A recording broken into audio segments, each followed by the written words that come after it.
আসসালামু আলাইকুম। সংবাদে আপনাদের সবাইকে স্বাগত জানাচ্ছি। আমি ফিরোজ তোহা। শুরুতেই আরবে কেবলস সংবাদ শিরোনাম।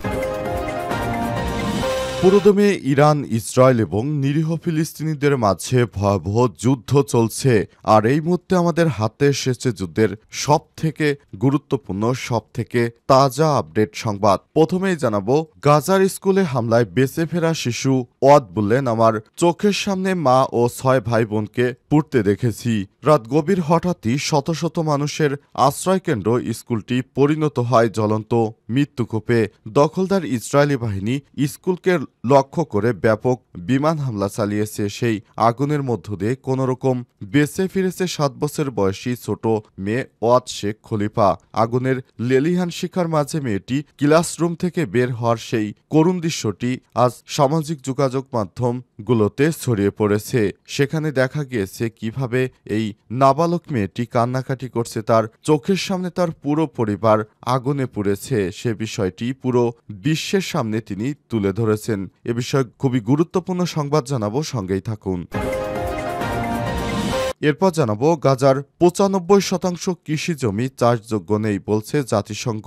গাজা উপত্যকায় দখলদার ইসরায়েলি বাহিনীর বিমান হামলায় সেখানকার 95% কৃষি জমি এখন আর চাষযোগ্য নেই। সেই জমিগুলো এখন পুরো ধ্বংস করে দিয়েছে দখলদার বাহিনী। সেখানে সাধারণ মানুষের খাদ্য উৎপাদন আর হচ্ছে না। এ অবস্থায় ভয়ানক দুর্ভিক্ষ নেমে এসেছে গাজায়। আমাদের শুধু তাদের জন্য দোয়া ছাড়া আর কোনো গতি নেই।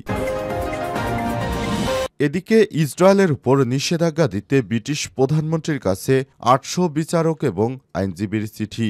মানবতাবিরোধী অপরাধ এবং দখলদার ইসরায়েলের প্রধানমন্ত্রী ক্ষমতালোভী নেতানিয়াহুর বিরুদ্ধে গাজায় গণহত্যা চালানোর দায়ে ইসরায়েলের সরকার ও মন্ত্রীদের উপর নিষেধাজ্ঞা দিতে যুক্তরাজ্যের প্রধানমন্ত্রী স্যার কিয়ার স্টারমারের কাছে একটি চিঠি দিয়েছে দেশটির 800-র বেশি আইনজীবী, শিক্ষক ও সাবেক বিচারপতি। অবস্থায় নেতানিয়াহুর উপর এবার গুরুতর নিষেধাজ্ঞা আসতে চলেছে।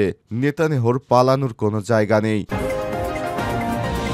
এবারে জানাবো, দেশজুড়ে আন্দোলনের ডাক দিলেন পিটিআই চেয়ারম্যান ইমরান খান। পাকিস্তান তেহরিক ইনসাফ পিটিআই প্রতিষ্ঠাতা সাবেক পাক প্রধানমন্ত্রী ইমরান খান তার দলের নেতাকর্মীদের দেশব্যাপী একটি বড় আন্দোলনের জন্য প্রস্তুত থাকার আহ্বান জানিয়েছে। কারাবন্দী সাবেক প্রধানমন্ত্রীর বোন আলিমা খান আর সাংবাদিকদের সঙ্গে আলাপকালে সব কথা জানান। এবং সর্বশেষ জানাবো, জাপানের উদ্দেশ্যে ঢাকা ছেড়েছেন প্রধান উপদেষ্টা। অন্তর্বর্তীকালীন সরকারের প্রধান উপদেষ্টা অধ্যাপক ডক্টর মোহাম্মদ ইউনূস 4 দিনের সরকারি সফরে জাপানের উদ্দেশ্যে রওনা হয়েছেন। আজ দিবাগত রাত 2:10 তাকে বহনকারী ফ্লাইটটি হজরত শাহজালাল আন্তর্জাতিক বিমানবন্দর ত্যাগ করে। প্রিয় দর্শক, এতক্ষণ শুনছিলেন সংবাদ শিরোনাম, এবারে বিস্তারিত। তবে তার আগে বন্ধুরা, অনুরোধ থাকবে এই সংবাদটিতে একটি লাইক দিন। এই চ্যানেলে আপনি নতুন হয়ে থাকলে আমাদের সংবাদটি দেখতে দেখতে চ্যানেলটি সাবস্ক্রাইব করে রাখুন। কমেন্ট করে বন্ধুরা আপনার মূল্যবান মতামত জানিয়ে দিন আপনি বিশ্বের কোন দেশ থেকে বা বাংলাদেশের কোন স্থান থেকে আমাদের সংবাদটি দেখছেন এবং শুনছেন। আর বন্ধুরা, গাজা যুদ্ধে আপনি যদি নিরীহ ফিলিস্তিনিদের ভালোবেসে থাকেন, কমেন্টে ইয়েস লিখে বিশ্ববাসীকে জানিয়ে দিন। গাজার স্কুলে হামলায় বেঁচে ফেরা শিশু ওয়াদ বললেন, আমার মা ও 6 ভাই বোনকে পুড়তে দেখেছি। গভীর রাতে হঠাৎই শত শত মানুষের আশ্রয়কেন্দ্র স্কুলে পরিণত হয় জ্বলন্ত মৃত্যুকূপে। সে আগুনের মধ্যেই কোনো রকম বেঁচে ফিরেছে 7 বছর বয়সী ছোট্ট মেয়ে ওয়াদ শেখ খলিল। আগুনের লেলিহান শিখার মাঝেই মেয়েটি ক্লাসরুম থেকে বের হওয়ার সেই করুণ দৃশ্যটি সোমবার ছড়িয়ে পড়ে সামাজিক যোগাযোগ মাধ্যমে। মিসাইলটা আমাদের উপরই পড়ল, স্কুলটা আগুনে জ্বলে উঠেছে, আর আমার চোখের সামনে আমি আমার মা ও ভাই বোনকে পুড়তে দেখেছি। মঙ্গলবার হাসপাতালের বিছানায় বসে চাচা ইয়াদ মোহাম্মদ আল শিখ খলিলকে এমন বিভীষিকাময় পরিস্থিতির কথা জানায় ওয়াদ। খবর আল জাজিরা বিবিসি বাংলার। আজ মধ্যরাতে আশ্রয়স্থল হিসেবে ব্যবহৃত ফাহমি আল জারজাউই স্কুলে একের পর এক বোমা নিক্ষেপ করেছে দখলদার ইসরায়েলি বাহিনীর যুদ্ধবিমান। আগুন ধরে যায় ক্লাসরুমগুলোতেও। মুহূর্তের মধ্যেই মৃত্যু ঘটেছে অন্তত 36 জনের, যাদের মধ্যে 18 জন শিশু, 6 জন নারী। সিবিসি নিউজের প্রতিবেদনে বলা হয়েছে স্কুলে হামলায় ওয়াদের মা ও 5 ভাইবোন নিহত হয়েছে। ভাইবোনদের বয়স 2 থেকে 18 বছর বয়স পর্যন্ত। তারা সবাই হামলার সময় ঘুমিয়েছিলেন। সিবিসি নিউজের প্রতিবেদনে আরো বলা হয়েছে ওয়াদের বাবা ও এক ভাই গুরুতর আহত অবস্থায় হাসপাতালে ভর্তি। তাদের অবস্থা আশঙ্কাজনক। আগুনের ভেতর থেকে ওয়াদকে হেঁটে বেরিয়ে আসতে দেখে উদ্ধারকর্মীরা তাকে উদ্ধার করে হাসপাতালে ভর্তি করে বলে জানিয়েছে সিবিসি নিউজ। ওয়াদের চাচা ইয়াদ বলেছেন, আমি রাতের বেলায় খবর পেলাম আমার ভাইয়ের পরিবার যে স্কুলে ছিল সেটি বোমায় গুড়িয়ে দেওয়া হয়েছে। আমি ছুটে যেতে চাইলে পারিনি, কারণ চারপাশে তখন গোলাবর্ষণ চলছিল। আগুন দেখতে পাচ্ছিলাম, অন্ধকারে কিছুই দেখা যাচ্ছিল না। ভোরে তিনি ঘটনাস্থলে পৌঁছান। সেখানে যা দেখেন তা ছিল এক বিভীষিকাময় দৃশ্য। ধোঁয়ায় ভরা বাতাস, পোড়া রক্তের গন্ধ, চারদিকে ছড়িয়ে ছিটিয়ে আছে দেহের খণ্ডাংশ। ইয়াদ বলেছেন, আমরা প্রথমে লাশ খুঁজছিলাম, পরে কেবল দেহের অংশ খুঁজতে থাকি। হাত পা আঙুল পোড়া কাপড় দেখে লাশ শনাক্ত করার চেষ্টা চলছিল তখন। গাজায় 95% কৃষি জমি চাষযোগ্য নেই বলছে জাতিসংঘ। গাজা উপত্যকার মোট কৃষি জমির 5% কম এখন চাষের উপযোগী বলে জানিয়েছে জাতিসংঘের খাদ্য ও কৃষি সংস্থা এফএও। জাতিসংঘ স্যাটেলাইট সেন্টারে নতুন ভূস্থানিক জরিপে এমন তথ্য উঠে এসেছে। এদিকে গাজায় হামলা আরও তীব্র করার হুমকি দিয়েছে ইসরায়েলের প্রধানমন্ত্রী বেঞ্জামিন নেতানিয়াহু। এছাড়াও ইয়েমেন থেকে ছোড়া দুটি ক্ষেপণাস্ত্র প্রতিরোধের দাবি করেছে ইসরায়েল। খবর আল জাজিরার পরিস্থিতিকে চরম উদ্বেগজনক উল্লেখ করেছে। আজ এএফও জানায়, গাজায় চলমান ইসরায়েলি হামলায় কৃষি অবকাঠামো ধ্বংস হয়ে গেছে। স্থানীয় মানুষের খাদ্য উৎপাদনের সক্ষমতাকে আরও খারাপ করে তুলেছে দখলদার ইসরায়েলি বাহিনী এবং দুর্ভিক্ষের ঝুঁকি বাড়িয়ে দিচ্ছে। যৌথ জরিপে দেখা গেছে গাজায় মোট কৃষি জমির 80%-এর বেশি ক্ষতিগ্রস্ত হয়েছে। 77.8% জমিতে এখন কৃষকের প্রবেশ সম্ভব নয়। বর্তমানে 688 হেক্টর বা 1700 একর অর্থাৎ মাত্র 4.6% কৃষি জমি চাষাবাদের জন্য ব্যবহারযোগ্য। এই ধ্বংসযোগ্য গাজার গ্রিনহাউস ও পানির উৎসগুলোকেও বিস্তৃত হয়েছে। 71.2% গ্রিনহাউস এবং 82.8% কৃষিকাজে ব্যবহৃত কূপ ক্ষতিগ্রস্ত হয়েছে। এএফওর উপমহাপরিচালক বেথ বেস্টল বলেছেন, যেখানে একসময় হাজার হাজার মানুষের জন্য খাদ্য, আয় ও স্থিতিশীলতা ছিল, এখন তা ধ্বংসস্তূপে পরিণত হয়েছে। দখলদার ইসরায়েলি বাহিনী পুরো পৃথিবীটাকেই ধ্বংসের দ্বারপ্রান্তে নিয়ে গেছে। গাজায় নিরীহ মানুষকে হত্যা করছে, কখনো তাদের অনুশোচনা বলে কোনো কথা আজ অবধি শোনা যায়নি।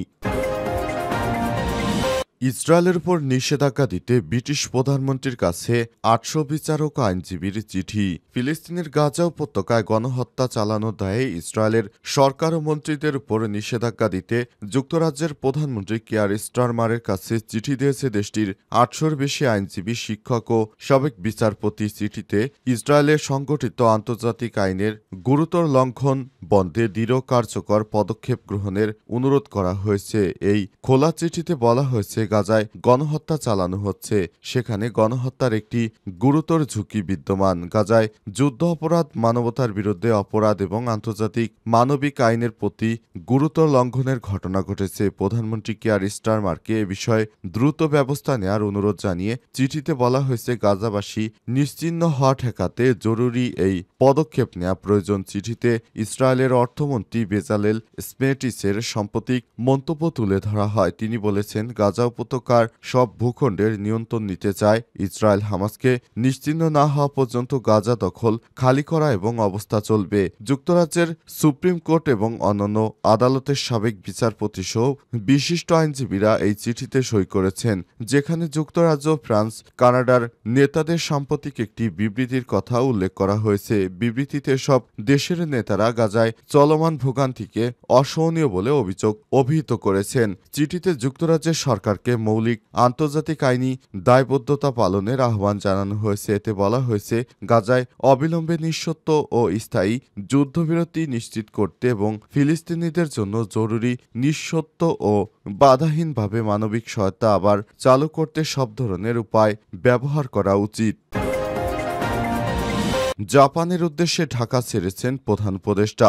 অন্তর্বর্তীকালীন সরকারের প্রধান উপদেষ্টা অধ্যাপক ডক্টর মোহাম্মদ ইউনূস 4 দিনের সফরে জাপানের উদ্দেশ্যে রওনা হয়েছেন। আজ দিবাগত রাত 2:10 তাকে বহনকারী ফ্লাইটটি হজরত শাহজালাল আন্তর্জাতিক বিমানবন্দর ত্যাগ করে। প্রধান উপদেষ্টার প্রেস সচিব শফিকুল আলম জানান, অধ্যাপক ডক্টর ইউনূস ও তার সফরসঙ্গীদের বহনকারী ক্যাথে প্যাসিফিক এয়ারলাইন্সের একটি ফ্লাইট বুধবার রাত 2:10 ঢাকার হজরত শাহজালাল আন্তর্জাতিক বিমানবন্দর ত্যাগ করেছে।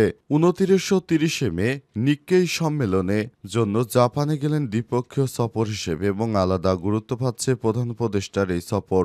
সরকার ছাড়াও বিভিন্ন পর্যায়ে 7টি চুক্তি ও সমঝোতা সড়ক সই দুই দেশ। আগামী 31 মে প্রধান উপদেষ্টা দেশে ফেরার কথা রয়েছে। অন্তর্বর্তীকালীন সরকার প্রধান উপদেষ্টার পক্ষ থেকে জানানো হয়েছে, বাংলাদেশের অন্তর্বর্তীকালীন সরকার দায়িত্ব গ্রহণ করার পর তিনি বিশ্বের বিভিন্ন দেশে ভ্রমণ করেছেন। অবশেষে তিনি জাপানের উদ্দেশ্যে রওনা হয়েছেন। এর আগে তিনি কখনো জাপানের উদ্দেশ্যে দেশ ছাড়েননি। এই প্রথম দায়িত্ব গ্রহণ করার পর অন্তর্বর্তীকালীন সরকারের প্রধান উপদেষ্টা প্রফেসর ডক্টর মোহাম্মদ ইউনূস তিনি জাপানের উদ্দেশ্যে রওনা হয়েছেন।